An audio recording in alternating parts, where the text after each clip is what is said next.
Xəbərmi YouTube kanalının daimi izləyiciləri, hər birinizi salamlayıram. Kanala abunə olub, videoları bəyənməyi unutmayın. Onun tez-tez Bakıya qayıtmaq niyyəti ürəyində qalır. 2022-ci ilin avqustun 5-i. O, ailəsi ilə ad gününü qeyd edir. 64 yaşını keçirirlər. Şamı üfürür, nəvəsi arzusunu soruşanda sağlam yaşamaq deyir. Bundan 11 gün sonra avqustun 16-sında isə Firəngizin həyat yoldaşı Reymondun ad günü idi və o gündən sonra Reymond heç vaxt ad günü qeyd etməyəcəkdi.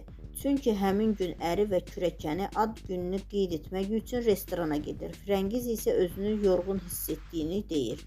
Qızı da buna görə onun yanında qalır. Az sonra Firəngizin halı gərginləşir. Təcili yardım gəlir. Təcili yardım deyir ki, o infarkt keçirib, lakin narahat olmasın, sağalacaq. Lakin onu xəstəxanaya aparanda elə yoldaca təcili yardım maşınında dünyasını dəyişir.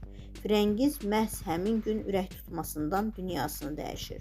Lakin o bu hadisədən 3 həftə sonra sentyabrın 6-sında dəfn olunur. Qızı Reyçel anasının dəfninin 3 həftə sonra baş tutmasını TV11-in video materialında izah edir.